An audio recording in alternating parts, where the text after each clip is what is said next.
All right, Riggo, I am very excited to welcome our next guest here on the John Riggins Show, a gentleman that you've been telling me stories about for years. All your travels out west to the great state of Alaska in the great Alaskan bush country.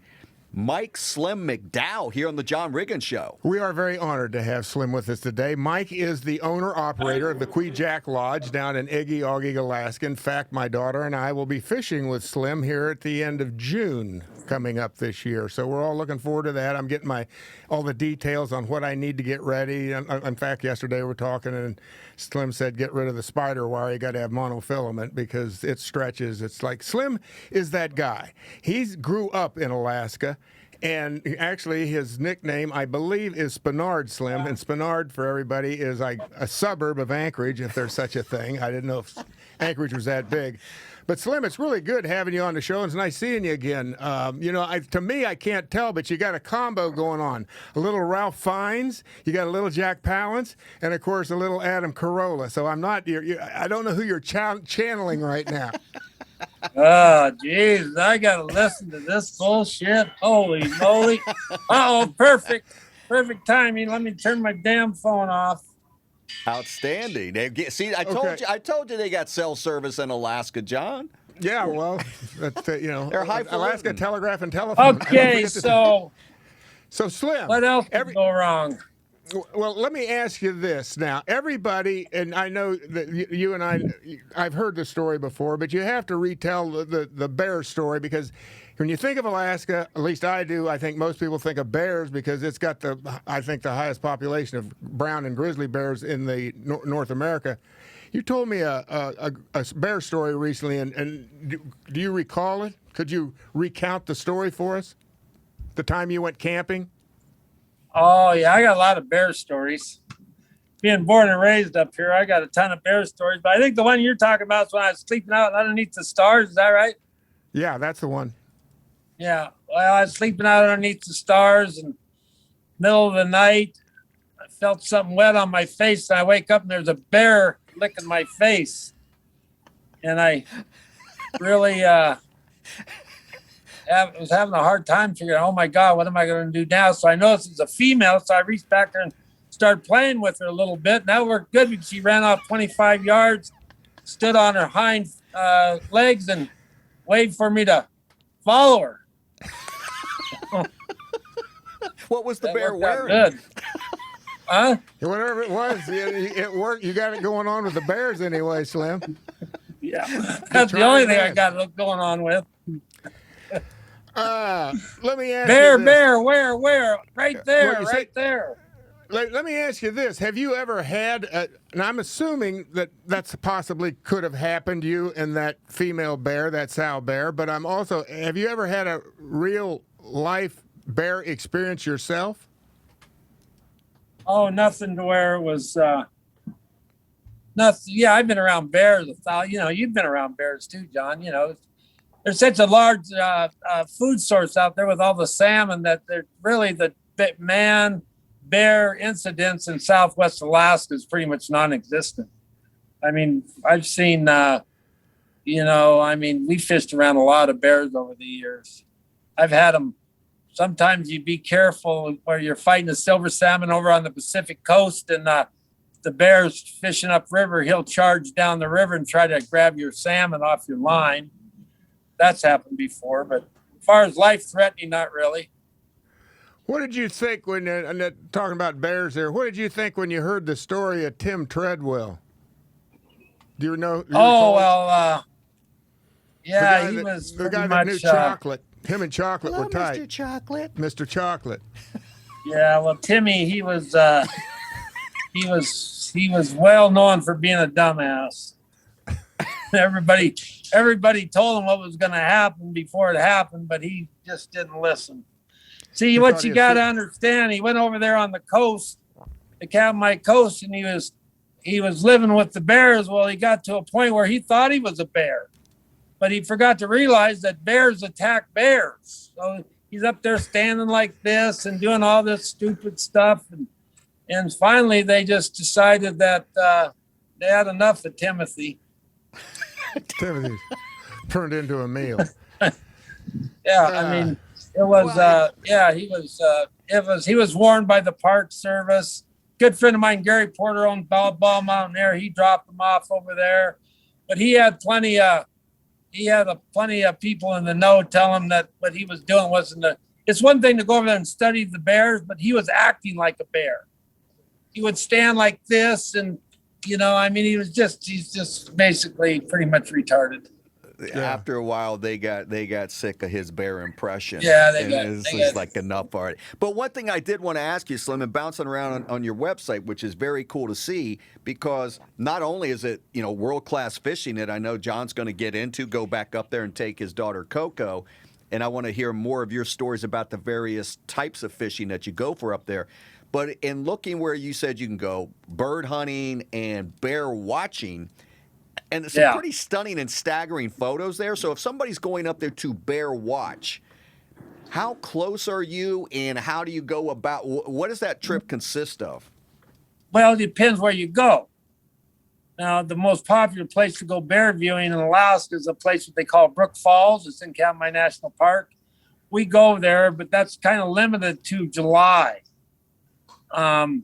So the bears show up there because the salmon are running up the Brooks River and climbing the falls. And it's just a great place to view the bears. They stand up on the falls or try to catch the salmon out of the air. Were incredible. That's you've probably seen it. I mean, it's been on National Geographic. It's been most people know about Brooks Falls, but there's a lot of other places, different times of the year we go that, it's not regulated. It's like Brooks Falls is very regulated. You have to go to bear school, a bear orientation. If you got to stay within a certain amount of distance from the bears, they got a lot of rules and regulations. Where there's other places we just go out in the wilderness. Well, I know there's bears, and then we can, I give an orientation at the lodge before we go up to a place like Moraine Creek, where a lot of times we're fishing and bear viewing. Basically, I do some bear viewing, but most of all my bear viewing is done at Brooks. But starting in August, we can go to Moraine Creek and do bear viewing. But we do it, but we don't do it that much. Well, do you think late June, Slim, that there will be any bears at Katmai or Moraine? Yeah, I can call up there, and I got a number I can call, and we'll find out if there's any bears hanging around before we fly up there. But yeah, that's no problem going up there. I'm thinking it's just right at the start. It's not going to be full blown 15 bears at the falls kind of thing, but they should be a few bears moseying around by that 20th of June date that you're coming up. Yeah, it's a stunning sight when you see that many bears in one place. I was going to say, Slim, just to give people an idea of the Kvichak River. Now, your lodge is right literally on the mouth. The town is Iggy, but the record for a rainbow trout in the Kvichak, how big is it? And the lodge record, I think, or maybe the lodge record is the same as the river record. I don't know. Yeah, we got the biggest. I got the biggest rainbow that I know of ever taken in Southwest Alaska. It was 23 and some change for pounds. I think it was 37 and a half inches by 23 and a half in the girth, I believe. But 20-pound rainbows are really, really, that's rare. We just, When was the last time one was caught? Like 3 rainbows over 20 pounds in the 36 years I've been out there. What about a 15-pound rainbow? How often does that happen? I could lie, what's the old saying? You come to the Kvichak Lodge, we catch rainbows so big you don't have to lie about their size. Yeah. Well, Slim, give people. I can speak for the lodge because I've been there. I don't know, a half a dozen times at least. I think the food's great. It's it's not one of these big highfalutin whatever you want to call it with 25 guests. It's very intimate. But when speaking to the fishing. There's different times of year that you have different kinds of fish. So Slim, go ahead and jump in here and tell us exactly as you go month by month and the fish that you expect to catch. Yeah, okay. Well, we start off with spring rainbows. And then about the time you guys show up, we start picking up kings over on the Nushagak. We don't have a king salmon run. So I got boats on another river. We fly over there to fish kings. And then about the end of the king run, the sockeyes show up and the rainbow fishing will slow way down. And then we're catching sockeyes from about the 1st of July until about the 20th of July. And then we don't really have anything. So I close for a couple of weeks. Then we start up in early August for silver salmon. And then again, about the 15th of August, the rainbows will show up. And typically they're bigger in the fall than they are in the spring run. So if you want the monsters, I suggest you coming out in the fall. And then by about the 5th or so of August, our silvers are starting to turn. So we're into catching rainbows only. And then we got some dry fly fishing for grayling. There's some pike around we catch, so a couple other things going on. But that's primarily what we're targeting. Rainbows in the spring, then the kings, then the sockeyes, then silvers, and then in September it's strictly rainbows. Do you know if you go back in history far enough, do you think that, because I know that Kings, it's a Bristol Bay watershed for everybody that, wants to know, it's on the west side, I believe it'd be the west side of the Alaskan Peninsula, right, Slim? Where you guys are all That's the way correct. all the way up there in the Called arms? the Bering Sea side, and you cross the Aleutian Mountains and you got the Pacific side. So it's the top of the Alaska Peninsula. So as the peninsula goes out, it gets narrower and narrower and narrower. So there's two oceans. We got the Pacific side or Pacific Ocean and the Bering Sea on the west. As it relates to the king salmon, there are king salmon in the Kvichak River, but they detour into rivers down below, right? Like the Branch, is that one of them where the kings will go into? Well, that's down below. The Branch dumps into the Kvichak, real close to where the Kvichak dumps into the ocean. So we don't see those kings. But the Branch River has got used to be a good king river, but like a lot of the king salmon fishery in the state of Alaska in a lot of places has been real slow. I think a lot of the draggers have intercepted them, but there's several good king rivers now in the state that are actually closed to king salmon fishing. But the river we fish, the Nushagak's got the best king run in the state. Well, once upon a time, you go to the Branch River now. I think you might have fished out there with Doc Cusack, John. Yeah, years ago. But you got to work real hard for catch a king on the Branch River now. But it's still open to king fishing, where you got the Karluk on Kodiak, the Iakolik.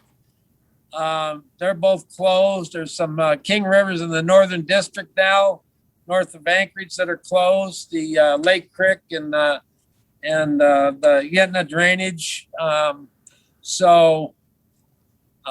Alexander Creek's been closed for years. It's a lot, all the salmon species in the state are real strong, but the kings are just statewide, they're way down.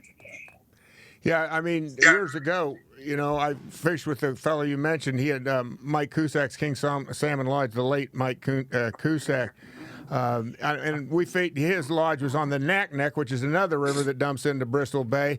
I'm curious because I haven't been over there in years, Mike. With the king fishing over there, what's that like? Is it really it's slow too?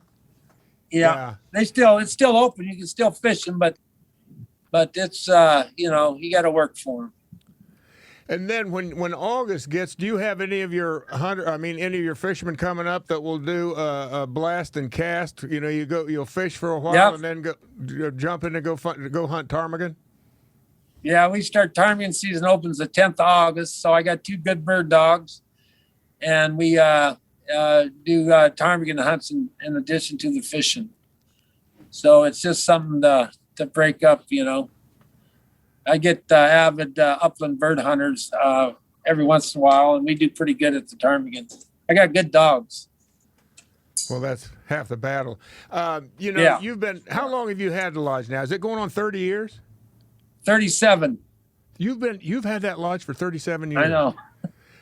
Yeah. And well, once upon a They've time, probably obviously- known you, what, 30 of it? 30 of them, no, maybe? 20. We met back in we met back on my 50th birthday, and I'm 70. Well, I'll be 72. So I've known you for 22 years.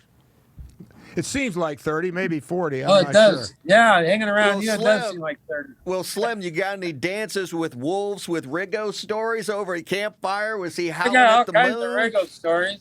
Uh, He's the only guy I ever seen to get 86 out of a fishing lodge. And was on that? top of that, he got 86 with the lodge owner. Now, how did the lodge owner and Riggo get 86 from the lodge owner? yeah, It's but his lodge, Slim, and he gets 86. How's that? the lodge owner 86 himself. No, he didn't. Kelly 86 him. No, He wait a says, if you second. guys don't get the hell out of here, I'm going home. His manager. No, You shut him down. Slim had a fella show up at his place who liked to play cards and drank right at the lodge. And I'm not going to mention any names. We'll keep this anonymous. But you, because he'd been there for a day or so, right, playing cards, and you took him downriver and dropped him off at somebody, or I should say, attempted to drop him off. How did that go? That didn't work out very good. Yeah, but what did the guy down below tell you? Well, Did you he was driving me crazy. You know, he was on a hoot, and the next day he started drinking. I mean, I had a few cocktails with him the night before. We had a great time, but then the next day he starts drinking again. He starts wearing on my nerves. Well, all the bar owners from Naknek were downriver at the Tilton Hilton. It's an old fishing game barge, kind of lanes on its side, and they come up there for 2 weeks and they play poker and fish for rainbows. They come up from Naknek and King Salmon. Well, I said, they all know Doc. So I said, well, I'm going to take Doc downriver and drop him off so I can get a little break, you know. Well, I go down there and they're playing cards and they're all in the Tilton Hilton. And so Lynn Johnson says, hey, you got a big bar set up. I mean, they had cases and cases of beer and cases of whiskey and all kinds of anything you want. And he said, help yourself, boys. And so Doc, he goes over there and starts mixing them a cocktail. And I said, Doc, I got to run back upriver and make a couple phone calls. And Lynn Johnson at the poker table jumps up and he says, McDowell, he says, if you leave him here, I'm going to burn you out. I said, oh, shit. Come on, Doc. Let's go. Well, that didn't work out very good for me. I tried, though. Well, now that we're talking about drinking, there was the time that you went, I believe, when you used to work in Prudhoe Bay, and you got the wrong canister. Tell us that story. Of Oh, what you no, thought man. To Oh, jeez. Oh, my God. be. It's a good I don't know story. about that one. I got to. That was. I don't know. You guys, you're putting me on the spot here. I'll make it real short. It's a real long story, but basically, I drank methanol by accident. What was it doing there? But I was working on a drilling rig, and they use it. We were moving the rig, and they use it to put in all the air lines to keep them from freezing. And the water in the what they call the dog house on a drilling rig or a break room.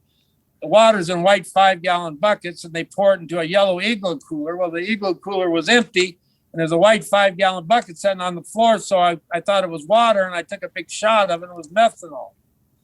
Like swallowing a damn golf ball. It was bad shit. So they took me over to the clinic, and this is the funny part. The antidote for methanol ingestion is alcohol. Well, there's no alcohol on the slope, so they had to do these early warning systems that are operated by the government. They're called dew-line stations. And they had alcohol, so they got some 151 rum and some Everclear. And so they had me drinking that stuff, that Everclear. The first shot was a shot of Everclear. That was like drinking methanol. You ever drink a shot of straight Everclear, you'll get your attention. Oh, I know. Exactly. You can't swallow it, really.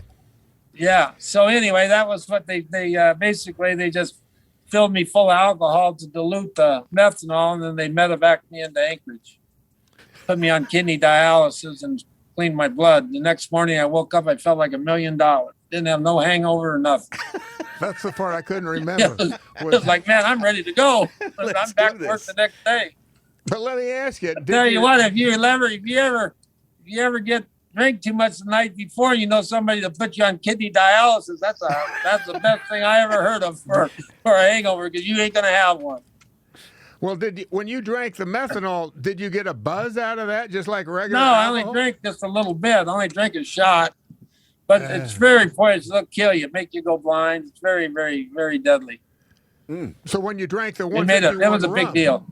Well, when you drank the 151 rum, did that make you Well, drunk? they brought me some Coca-Colas. Then I got drunk, and the nurse there in the clinic, she was, you got to drink some more. They were taking my blood, and she said, you got to drink some more. You got to drink some more. And I said, man, I don't know if I can drink anymore.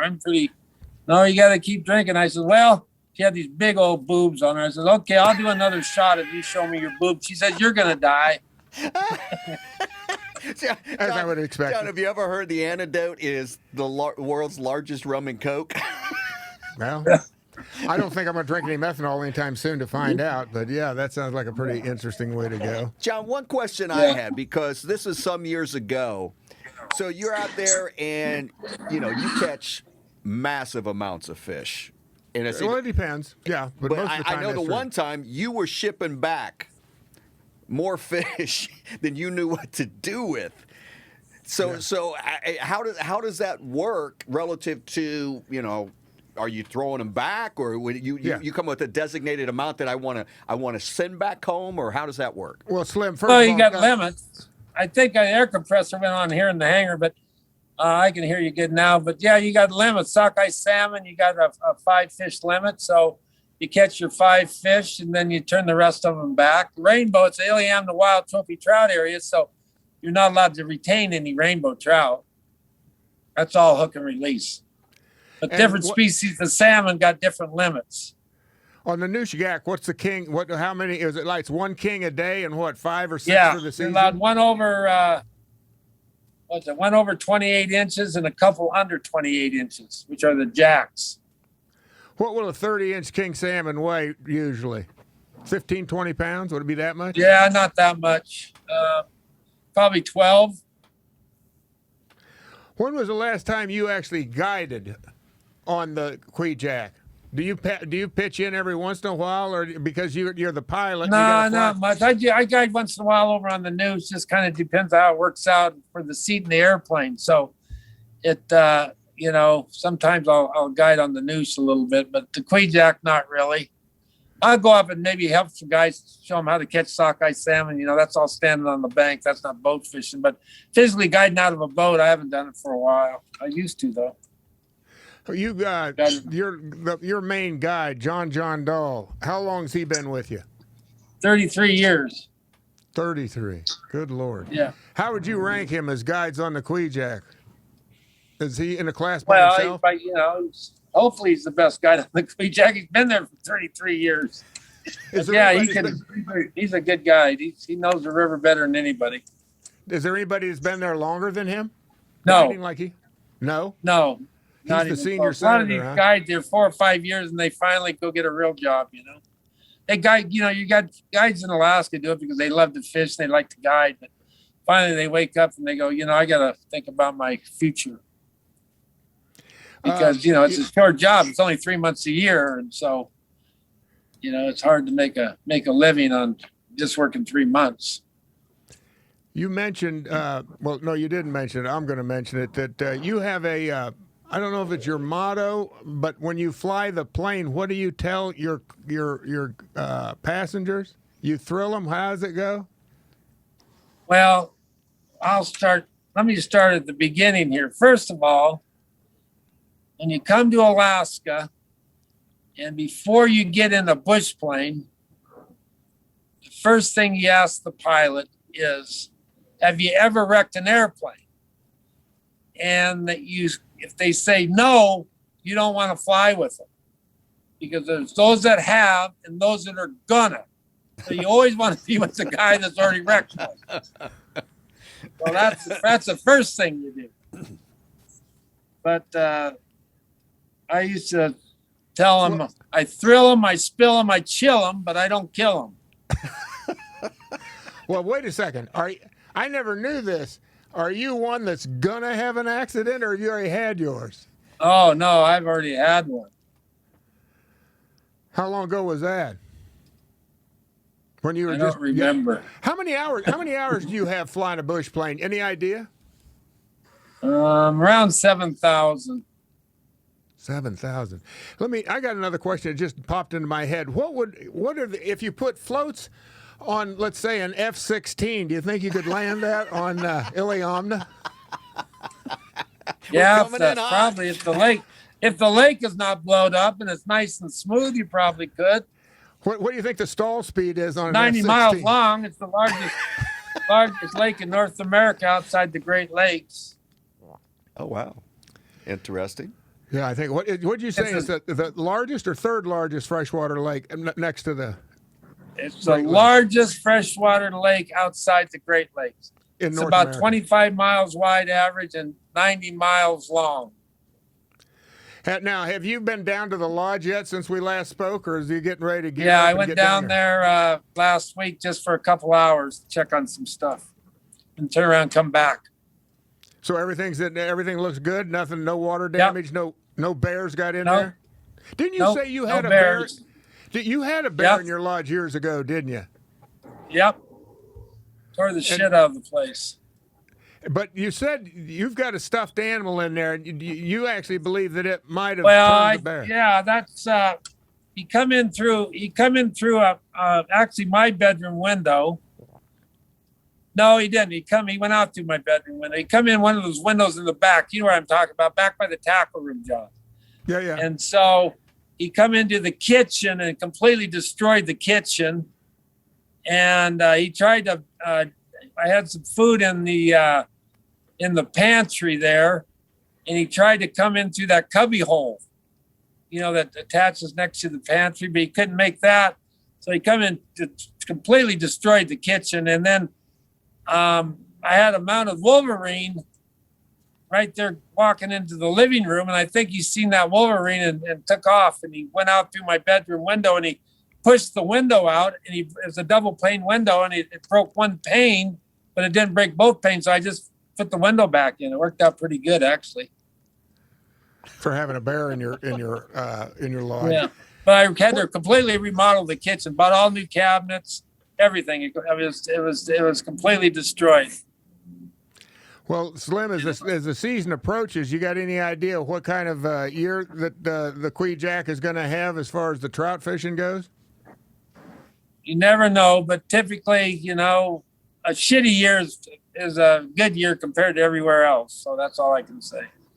Last time you were out there about the same time, you hit it pretty good. That was probably on a scale of 1 to 10. You guys had about a 7 or an 8.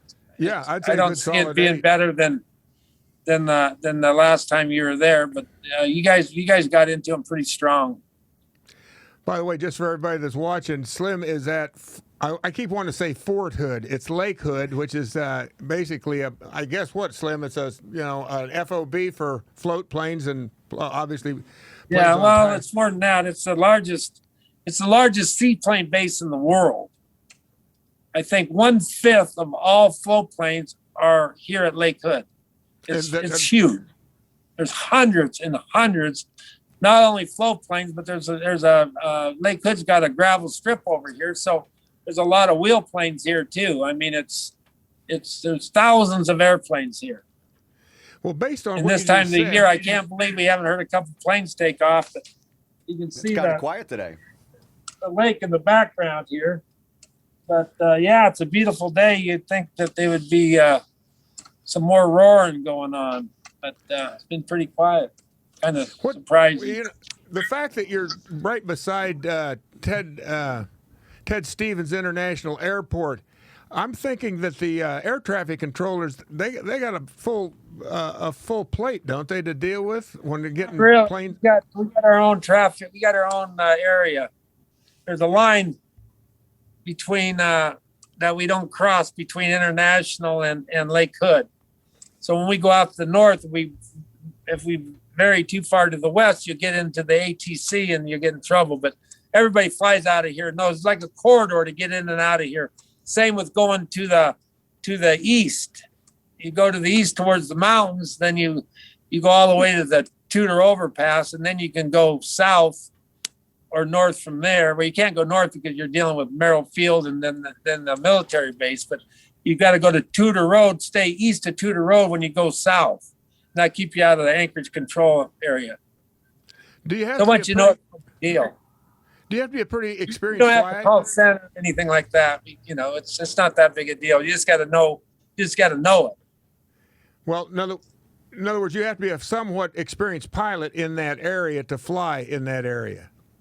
Yeah, well, you just got to know. Yeah, know where not to go. Well, I guess you could be retarded, and if somebody says this is where you go, you need to go there. That's about all you need to know.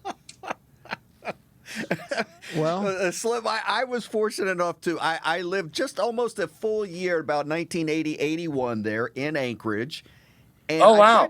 I tried to explain to people the volume of traffic of the seaplanes there. And I'm like, you don't understand. It's almost like a car. It's almost like a taxi. How many there are and how casual it is that's just your way of life. And that's how you get around.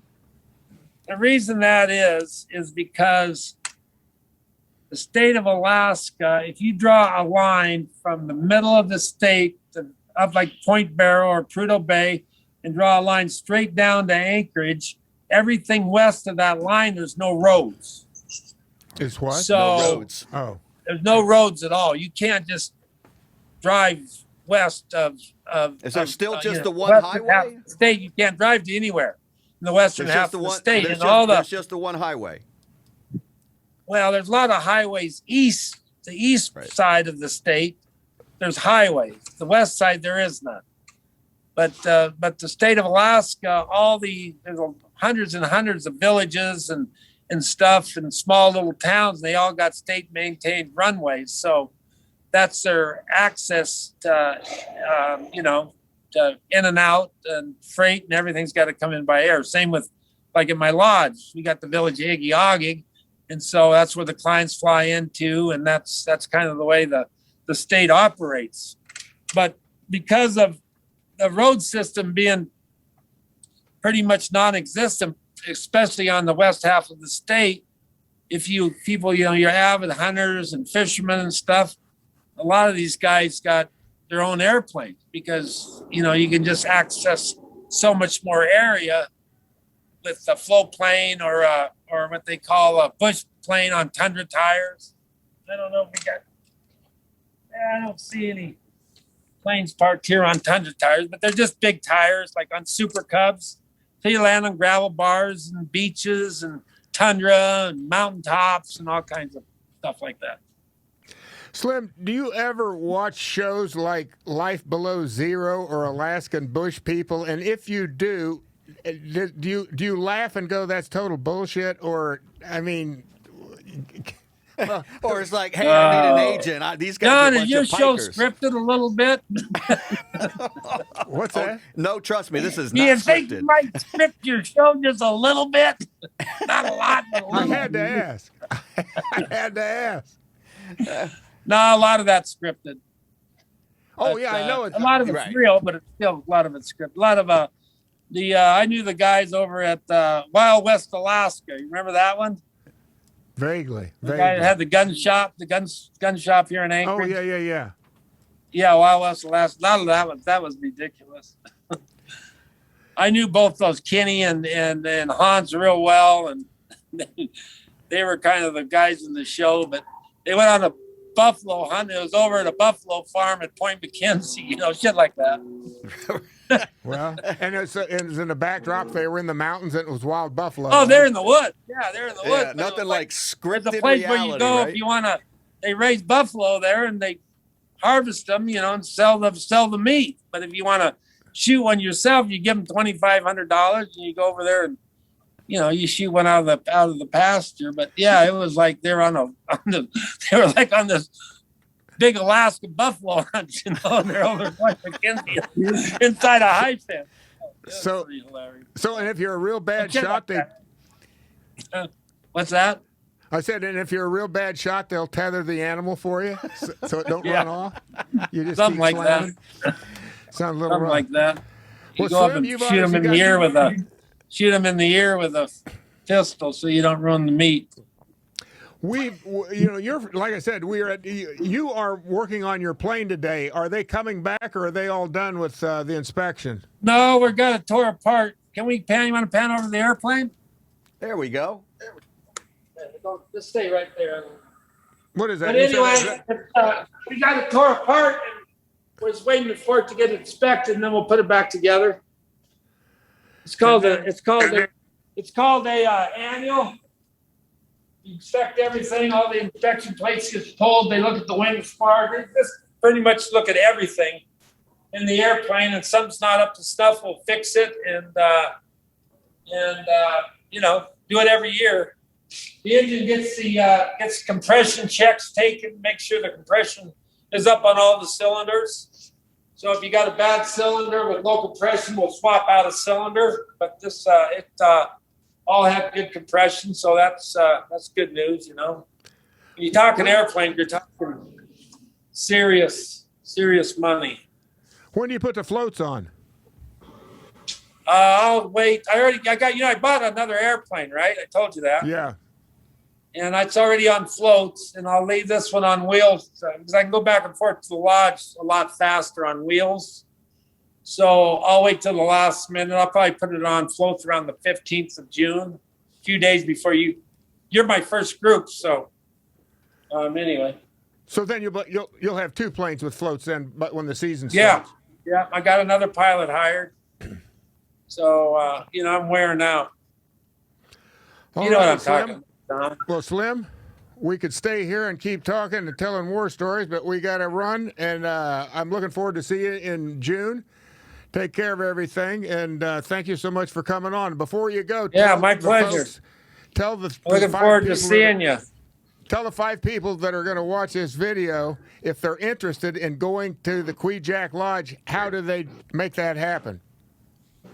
Yeah, well, you can look up my webpage, be the best way. It's just kvichaklodge.com, spelled Kvichak lodge.com, and all the information that you need is on that webpage. So my phone number, tell you all about the lodge, what different species we catch, and a little bit about the time you can hunt and bear viewing, and so that's the place to go.